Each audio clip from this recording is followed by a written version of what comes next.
30 days சேலஞ்சோட டே 4 video தான் அது. இவன் டேரக்டா டே 4க்கு போயிட்டான்னு நினைக்கிறீங்க.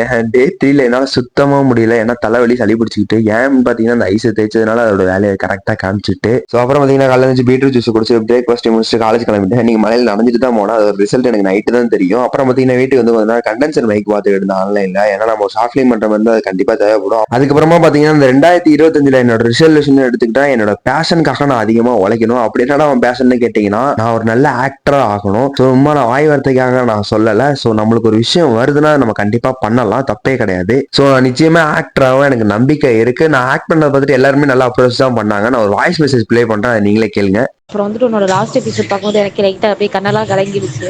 அந்த அளவுக்கு ரொம்ப ரொம்ப சூப்பராக இருந்தது. இதை நான் நேற்றே சொல்ல நினச்சேன், மறந்துட்டேன். அவ்வளோ அழகாக அவ்வளோ சூப்பராக இருந்தது. பர்சனலாக எனக்கு ரொம்ப பிடிச்சிருந்துச்சு நீ பண்ண ஆக்ட்லாம். எனக்கு கண்ணெல்லாம் கலந்துச்சு, நான் எதிர்பார்க்கவே இல்லை. அந்த மாதிரி ரொம்ப சூப்பராக இருந்தது. ஸோ நான் ஒன்று மட்டும் சொல்லிக்கிறேன், எல்லாராலையுமே எல்லாமே முடியும். லைஃப்ல நம்மளுக்கு பிடிச்சதை பண்றதுல தான் கிக்கே இருக்கு.